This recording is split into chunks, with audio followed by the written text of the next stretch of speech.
But a lot of the stories I tell is that lifestyle I come from. It's just a lot of alcohol abuse, a lot of drug abuse, a lot of domestic problems. So I'm sure most natives know how that goes. How old are you? I am 22. Okay, and what do you call your hometown? Yakama for sure. I come from Yakama. I'm in Seattle right now. I attend the University of Washington, so that's where I've been at the last couple of years. But How do you like your life in Seattle? give me a lot of opportunity, but it's definitely been a big change from growing up from Yakima, being around the res a lot. So it was definitely something I had to get used to. But as I've gotten older and gotten used to it a little bit more, I'm really liking Seattle. Okay, where'd you go to school? I went to Eisenhower High School. I went to school up in Yakima. Did you grow up in Yakima all your life?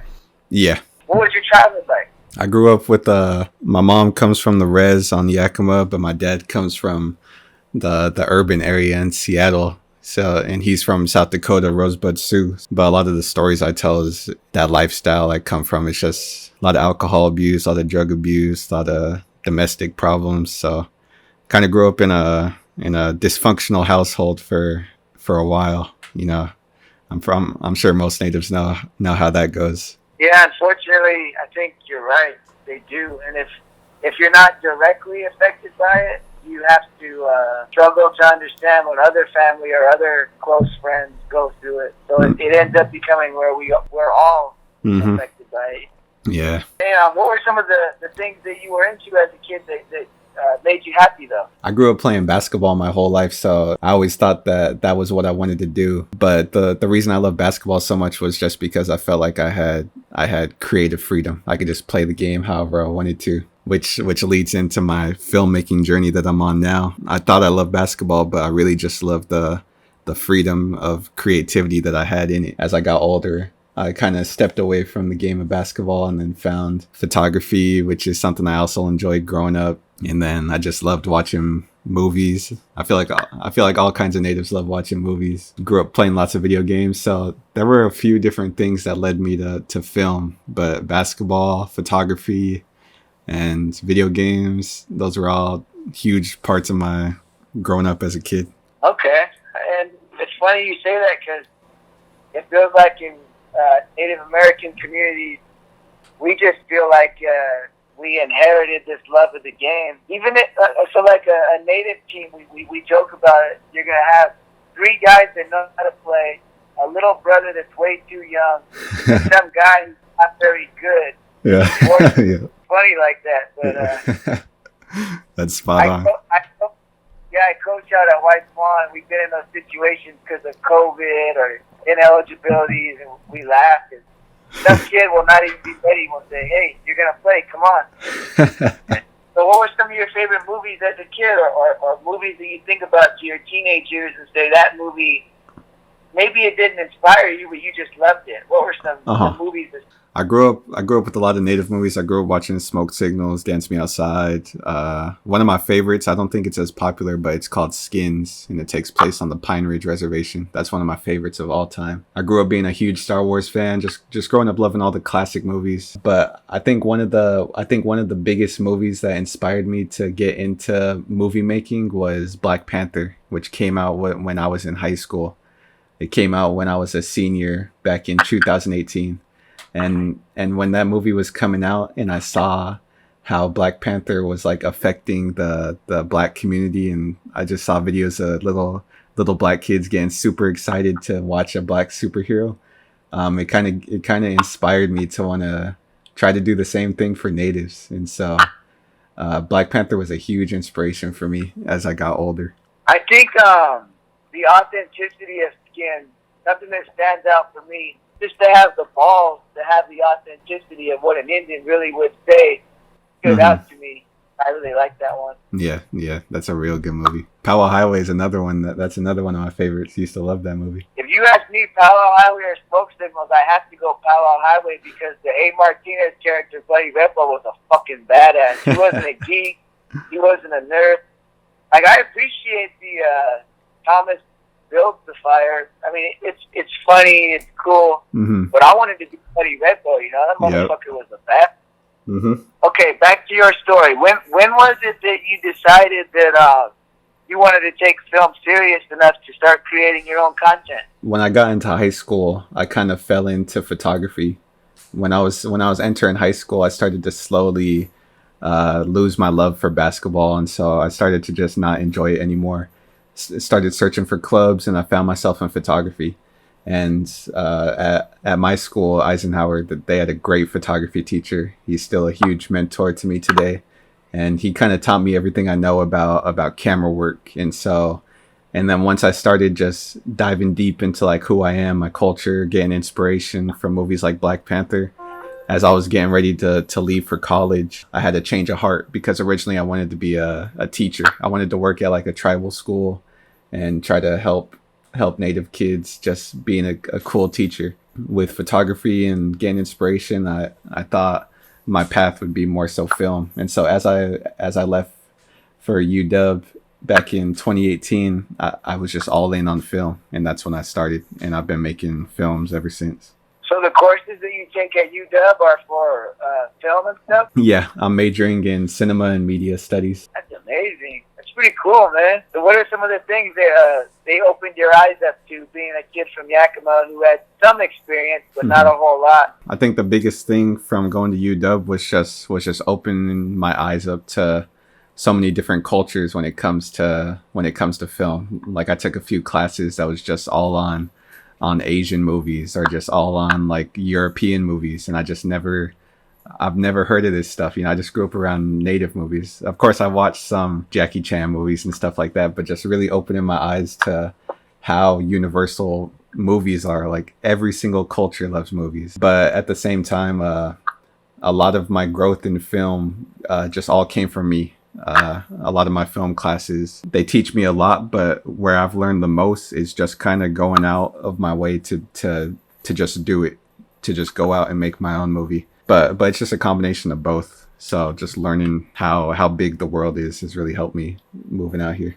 So once you were a part of the program there at UW, would you guys learn different techniques and things that you use now, like for Torn Apart, when you do the editing and when you set up the scenes and the script writing and stuff? For my program, it's not really like hands-on. The one thing that I always complain about with the program I'm in is that they aren't really into making movies, but they're into talking about movies. Like it's real, like talking about the theory of film and critiquing film, stuff like that.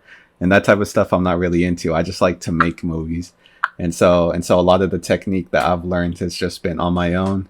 But the one thing that I've learned from UW is in terms of writing. So I've taken a couple writing classes, which really helped me with Torn Apart. I took a writing class last year, and so much stuff I learned that I put directly into my movie Torn Apart. But in terms of like hands-on technique, that's pretty much just come from my photography background, learning how to set up a light, what looks pretty, what doesn't, where to put the camera, which lens to use. That comes from just my background. But at UW specifically, definitely more so the storytelling side. Being there in Seattle and having classmates, do you guys get together and work on things or share ideas and stuff, or you just kind of stick to yourself? That's been kind of hard for me just because a lot of times, and I think I've noticed this with some other natives I've met at UW, but you just constantly feel like you don't belong, and you just constantly feel like you don't relate to anybody. Every single person you talk to, they don't really understand where you're coming from. And so it's always been kind of hard to connect with people out here. But the few people I have connected with, I have made some good friendships, but I wouldn't say it's too many. Most of the time, a lot of these students, they're not really there yet in terms of like making movies. They're still like in the college phase. But for me, I just try to push myself so hard. So I'm constantly trying to get better, trying to go way faster than my classes are trying to take me at. So I haven't made too many friendships or relationships, but the ones I have, they have been good. But most of the time, it's just been me just creating my thing out of my own willpower. Hey, can I share a personal story with you real quick? Yeah, what's up? My son goes to UW, and I still haven't had a chance to go visit him, but he comes home for the weekend, like in November or something, and he's like freaking out, just crying and fucking all emotional, and he's not even like that. Mm-hmm. I say, damn, what's going on? And he's like, I had to take this American Indian Studies class, and this fucking white lady tells all these fucking people about all the problems that we have. She's telling my whole fucking life. And he's just fucking freaking out. Like, his American Indian Studies class is just fucking with him mentally, emotionally. That's just part of realizing and learning why we are the way we are. Mm-hmm. But it was weird to me because I never went to a university, but just the idea of trying to understand where he was coming from. Yeah. And when you just said all, reminded me of his situation. So just wanted to share that. What year is he? Is he a freshman? Yeah, he's a freshman. Oh, cool. When I came in as a freshman and I tried to take these American Indian Studies classes, they really like hurt me. And I haven't taken an American Indian Studies class ever since. I just can't do it because when I go to these classes, a lot of these people talk about our problems like they're separate from them because they don't really experience them. They're like looking at us from the outside. But when I sit in those classes, they just always make me angry because I would just sit in them and they're literally just talking about the exact problems that I went through, just like he feels like. And I used to cry all the time when I was a freshman just because I felt like I was the only native on campus. I felt like no one was going through what I was going through. And those American Indian Studies classes really hurt me. And I don't take those classes anymore just because I can't handle it personally. So that story I just told you was not a surprise at all then, huh? Yeah, not at all. That sounds just like me. Okay, so we know about the MMIW and the issues. What made you decide you wanted to write something fictional based off of reality? I'm the type of person that hates documentaries. I just can't stand documentaries. And the reason for that is because I watch a lot of native documentaries where people talk about, like, let's say the boarding schools or whatever, and it just feels like it's missing emotion. When I hear about boarding schools, it makes me so angry. It makes me fueling with rage. But when I watch those documentaries, they just talk about it like it's just a topic in a classroom. And so the reason that I wanted to do this like in a fictional story rather than, like, let's say a documentary, is because I really wanted that emotion. I wanted people to feel angry just like the characters. I wanted people to feel scared.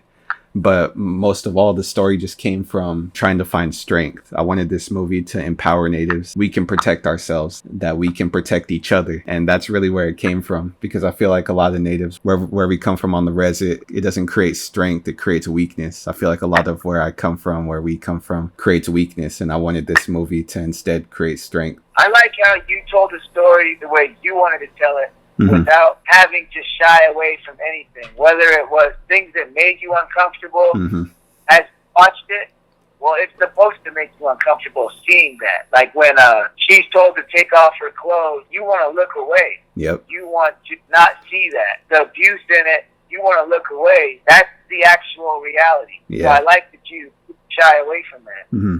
Yeah, the one thing I learned is that if you really want to teach someone something, like if I'm really trying to educate people on what's happening to our women or what's happening to our communities, then I can't shy away from that stuff. I can't sugarcoat that stuff. So when people watch this movie, they'll watch it and be like, dang, that MMIW stuff going on is really bad, and we got to do something to change it. And you just can't sugarcoat that stuff. You have to show the reality if you want people to want to make a change. I also like the dialogue in the car ride after the initial kidnapping scene. I smiled the whole time just because it was refreshing to hear something that was genuine. The dialogue was pretty awesome, where you guys were kind of mocking the "Hey Victor" and the Pepsi. I like the Pepsi shit because then when you went to the vending machine, it was only Coke. But she get a water instead of drinking a fucking Coke. I like that shit, man. So you were able to connect with the actual people from the reservation, to where maybe somebody who lived in fucking Bothell or fucking Tila might say, well, what does that mean? Why is that funny? Yep. I like that you didn't go away from who the core audience was, but then the whole film will still reach the broad audience. Yeah. So I like that part. Yeah, appreciate that. That was always the goal. And the one thing was just even though that this movie was about MMIW, I really just wanted it to just be completely about Native culture. And so that's why those conversations that Leo and Jolene have are really just them just arguing and just bickering a little bit about being different natives, because that was a huge point in the movie, trying to depict what a res native is and what a city native is, because I feel like there's a lot of differences, and I feel like it creates a lot of conflict. Especially when I came out here to Seattle, I met some of these city natives, And I was just like, man, these natives are weird. Like, these are way different from the res natives I know. Like, they just think different. They're just all about their protests and marches, and us res natives are just real quiet. We don't talk. So I really wanted to show that in the movie. That's so funny you say that. I went to Sacramento one time to do some. I got invited to do an event, and I'm half white and I'm half native. Uh-huh. So I already like racially ambiguous, right? Uh-huh. Like, yeah. I don't look like a Yakama native, I guess. I'm using air quotes. So if we go to this event, I just wear a shirt and pants, right? Like, because I'm just gonna do some emceeing to help them. So then when they say, okay, are you guys ready? They start putting on chokers, and the girls start putting feathers in their hair, like outfit, not an outfit, not like you're gonna dance or whatever. Yeah. Or like get the lump. They put a choker on it. I'm like, what the fuck is this? And so I feel what you're saying on that shit, because like, and I'm just a regular ass dude, and I'm not faulting them for that. Yeah. They have to hold on to that last bit of identity. Yeah. I really didn't know what to expect going into it because it was my first time seeing your work. So I liked how it wasn't strictly. It does have a lot of violence, and I'm almost 40, so I could see older people might shy away from the violence. Yeah. But I thought, I'm glad you kept it real and you did it. That was also another huge goal for me. Was just I just wanted to be a fun action film, like just a cool action movie where there's just a couple true natives who are the action stars, just like Tom Cruise, just like Jackie Chan. Doesn't matter. I just wanted people to sit down and watch like a cool action scene, and the gunfights are cool, and the fight scenes are awesome. But at the same time, just have that real message. But I just wanted it to be a fun action movie. One of the notes I wrote is it has a supporting cast of villains of all races. Yep. Yeah, definitely. That was a huge thing for me, because someone was hating on my project when I was filming it, and because they hadn't seen anything, but they were already doubting my work, and they were saying that my movie was just going to be blaming the white man, like a lot of people say, like we just blame the white man for our problems. But that was one thing I never wanted to do, and so I really wanted just a cast of the sex traffickers, the bad guys, to be diverse. So we got black sex traffickers, we got white, Asian, we even got native sex traffickers. So I really, that was really important for me for it to be really diverse. I was showing somebody else, a friend of mine, and he said the kid in the light denim jacket is pretty authentic. Oh yeah. And I remember that's Natani. Yep, Natani. He go to tribal school. Yep, yeah. He pulled that up good because the way he talks, the way he walks, the way he moves is exactly how people from Yakima talk, walk, and move. You know? I think a lot of people are sleeping on him because he killed it. He did such a good job, and he did a really good job in his role. He just sounded perfect. He did all the lines just how I imagined it. So I'm glad that you noticed that, because he did a really good job. That's really how we talk. When he had a line where he said something about them faggots and hey, that fucker. Yeah. Yeah. Nobody else can write that unless you live that and know. Because a different director writer would have said, no, you can't say that. Or they would have said, why talk like that or move like that. Yep. But a real Yakama Indian in that situation would have acted exactly how the Johnny acted. Yeah. For real though, yeah. I thought the more shy, the Mexican girl who was kidnapped, I thought her role, is she really shy in real life, or how does that work?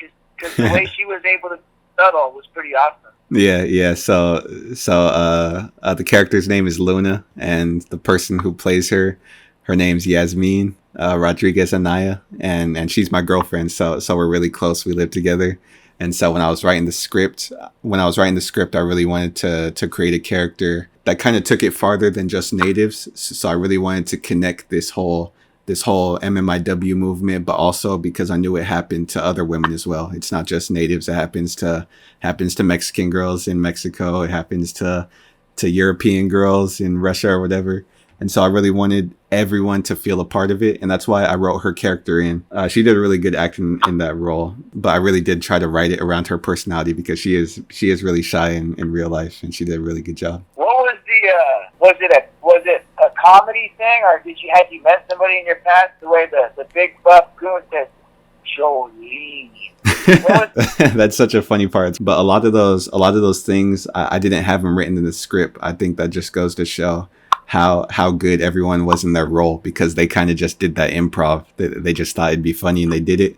And then they do it, and I'm like, yo, that's really funny. Keep doing that. And then, so I didn't have that in the script, but I think that just shows how talented everyone was, because they all brought their own flavor. Okay, how many days did you guys shoot? I have a good story to tell you, because we started in May, and I anticipated it to take 1 month. So we were going to start in May and then finish up in June. And I had a camera guy. He thought he wasn't getting enough priority or whatever, and he backed out the project. And I was like, okay, you can back out the project. But the problem with that was that he still had all our footage. We filmed for like an entire weekend. We got a lot of footage done, a lot of good work done, and he still had our footage. And I was trying to get my footage back. I was like, can I get the footage that we recorded? And he wouldn't give it to me, and he just ended up deleting our footage. And so that completely made us completely start over. We had to start all the way over. So instead of filming from May to June, it took us all summer. It took us from May all the way to August. I don't know. He just, well, first of all, he had never been on a movie project. So I just think it was a combination of he wasn't really prepared for the type of grind that it takes to film a movie. Because when he comes from like a music video background, and music videos are way different from movies. Music videos, you can kind of just mess around, do whatever you want. It'll still work. But with the movies, every single look needs to be right. Every single lens, the lighting needs to be a certain way to tell the story visually. And it takes a lot of work. There's long days. We're super tired. And he had never done anything like that before. And so I don't think he was prepared for that. And then at the same time, I think it was just kind of an ego thing, because we just had such a big production crew. And so when you have that big of a team making a movie, it really does feel like at times you're just in your role, you're just in your role and do your role well, whether you're an actor, camera guy, sound guy, which isn't a bad thing, but that's just how movies are. And so I think that he didn't feel like he was getting enough. He said word for word that he wasn't getting enough priority. Like people weren't treating him good enough. He wasn't, and not saying that anyone was treating him bad. They just weren't treating him like, I don't know, like a king on a throne or something. So it was just a combination of all that stuff, and it just ended really nasty. But we just pushed forward. I never let that get in my way. I was like, I don't care. You could delete the footage. You're not stopping me. And so I just kept it pushing. Got it done. Okay, but then you got to think about the rest of the cast and crew. What were their reactions? Did you have to like recast some roles or anything? And so I reach out to the cast. I'm like, hey, we have a problem. He's not giving our footage back, and it doesn't look like he's ever going to give it back. And most of the people on the cast were really rocking with me. So they were always with me. They were all down on the project. Most of them reached out and were like, hey, I'm with you to the end. We're going to get this movie done together. But there were a few people who backed out the project just because they had other projects going on. So it was going to mess with like a time conflict. But there were no really bad blood between me and the cast with what happened. Pretty much majority of everyone was just down with me all the way. They were with me to the end. So I really appreciate everyone that stuck with me. Is there anybody in the cut of Torn Apart that we see now that changed? Who's like a significant role from the first one you guys did? The main one that switched was the character Susan. The one girl who gets killed. Originally, the girl who played it in the final cut is from Olympia, Washington. She's like Nez Perce and Chehalis. But the original girl that was going to play Susan, who was perfect for the role, she had the perfect look. Her name was Nichelle Ennis, and she's Yakama. She comes from the Yakama Res. And I casted her for it originally. And she was there with us on that weekend where we recorded all that footage that got deleted. And she did an amazing job as that role. But the reason she had to back out was just because she had like 2 kids. She was pretty much a grown woman. She had a full-time job. She couldn't get the days off, and so I ended up having to let her off the project and had to have one of the other girls fill in, who still did a great job. But man, I was really hoping that she could pull through, because I wish people could see the talent she had. She had never acted before. She was just a girl from the Yakama Res, and she killed it, man. What about the guy who played the one they call the boss? Yeah, he was with us from the start, and he was with us the whole way. He never had any doubts, never tried to leave. He was always with us. What made you decide to cast yourself as the main lead? That was something that I didn't plan on. I did not want to act in the movie just because I knew I was going to have a lot of responsibility in my hands, and I didn't think I could handle it. I knew I was going to be the director. I was already the writer. I also had to raise the money. I pretty much did everything in the entire movie. Of course, I had help from a lot of people, but I had to drive the project to the finish line. And so I didn't think I had it in me to act as well. As I was reaching out for auditions, there wasn't one native male who wanted to act as Leo. Not one single guy reached out to want to act as Leo. I know. It was so crazy to me that not one single guy wanted to. And I think it was just a combination because it was an MMIW movie. So maybe they felt like this isn't my place to be, but it was super important. Needed Leo, but I couldn't find anyone. I even had to reach out to people, like message people like, hey, are you interested in acting in the movie? They're like, nah, I don't know what you're talking about. And it just came to the point. I was like, dang, I'm really just going to have to act this myself. And so it just came down to that. Well, it's like those cliches you hear, like everything happens for a reason and all that stuff. Yeah. Your face and your look and your mannerisms are still in my mind after watching the movie. You know what I mean? Mm-hmm. Yeah, that's what's up. You always have that mustache? My mustache is a lot longer now. It was a lot shorter back then, but I haven't shaved in a while, so it's kind of getting out of hand right now. No, but I think. Okay, so that's what I based it off of. Like, I'm not gonna worry about lighting. I'm not gonna worry about anything. But you worry about that because you made it. But then for me, as the average person watching it, do I remember what happened? I only watched it once, and yes, I did you taking a piss. I remember you dropping a and I'm watching this thing. Why the fuck is he wiping up fucking water in a fucking dirty ass bathroom?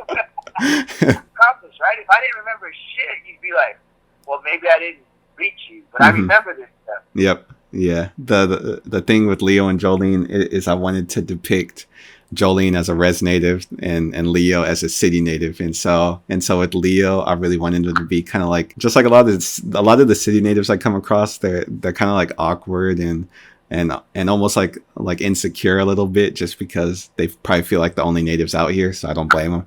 Even when I came out here, I felt insecure, just feeling like I was the only person of my culture out here. But for Leo, I really wanted him to be that city native who Jolene kind of finds annoying. Oh, you're talking too much. You're telling people our names. You're just annoying. And that's where the inspiration for the Leo character came in. So I really wanted him to be awkward. Like he'd be the type of guy to clean up the water in the bathroom or blah, blah, blah, make stupid jokes. City natives care more about us than we care about ourselves. Yeah. Yeah. I get it now. I mean, I get it more now. Now that we're sitting here breaking down the characters and the writing and stuff. But I liked it. I'm proud of you, man. That was good.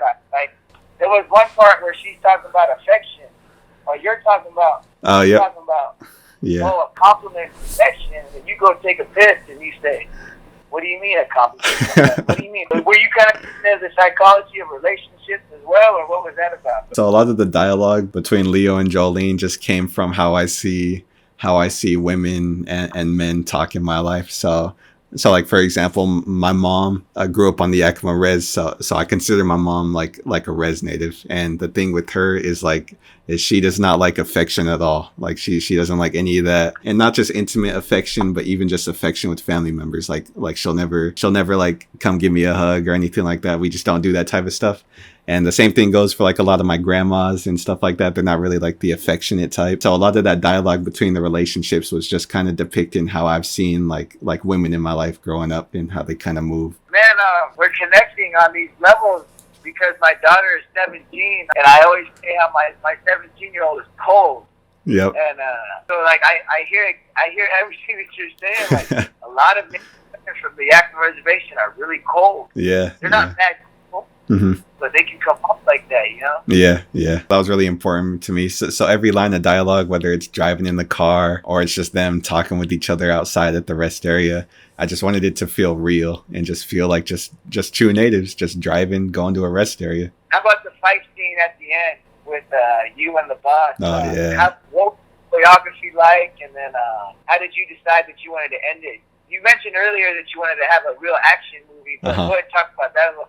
Yeah, so that whole part of the movie where Leo comes together and the boss and Jolene and all the henchmen, and it's just all going down, the final showdown. And so that part was something that I really wanted it to just feel like just full on badass. So Leo goes from this awkward guy, this awkward city native at the beginning of the movie, and as the movie progresses, he transforms into just this badass action star.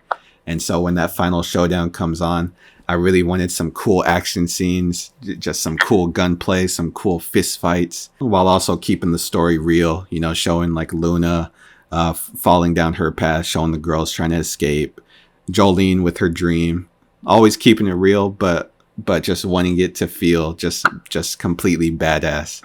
And so that's where it really came from. That's why we had those cool action fights and all that stuff. Oh wait, two things. Yeah. First, I thought it was gonna turn out that Jolene had dreamt it all, and then Joe and Leo were just cruising, and Leo wakes her up, and she had just. I thought it was gonna be that she had just dreamt it all, and none of it had happened. Right? Wow. Do you want us to get on that? Not necessarily. The inspiration for the dream when Jolene wakes up and she's just in the car was really just for it to be really emotional. So even though Jolene's been through all of this traumatizing stuff throughout the entire day, when she dreams, the only thing she's dreaming about is just being in the car with Leo, just like at the beginning of the movie. So that inspiration from just the dream being a simple car ride was just to make it emotional and show that Jolene really just cares about being with Leo. That's really cool though. I haven't heard anyone say that. Why'd you have Luna kill herself? The thing for me in these type of stories that I'm telling is like I never want to shy away from anything that's real. And just something like that, I know for a fact is real. All this MMIW stuff going on and all these girls that are being traumatized, the stuff that they're seeing, the stuff that's happening to them, the abuse, the sexual assault, the murders, all that stuff would really affect someone like that. And I really wanted Luna to be that important character that shows, even though we have Jolene make it and survive, that's not the full story. There's a lot of girls who never make it home, who never see their families again, who never survive, who never see the sun again. And so Luna was really just that important character to show the audience, even though Leo and Jolene defeated the boss, this is real life, and we're not going to shy away from real life. Yeah, that kind of fucked me up, though. Yeah. Why'd you decide to go on YouTube rather than Amazon or whatever else? I was like, I just need to drop this movie now, and I don't care about making the money. The money will come with time. It just wasn't something that's important to me right now. I just wanted people to see the movie. Was that them boys in that tent eating them bologna and chip sandwiches? That's gonna be your next project? Yeah, it's not gonna be exactly about them, but I am gonna be making a horror movie on the Yakama Res this upcoming summer. And so probably in the next couple weeks, I'm going to be reaching out for casting, looking for actors. So yeah, that's my next movie. You want to name your parents for the story? Oh yeah. My mom's name is Celine Tatum. She comes from the George family. My dad is Alex Fourhorns. He comes from Rosebud, South Dakota, from Rosebud Sioux.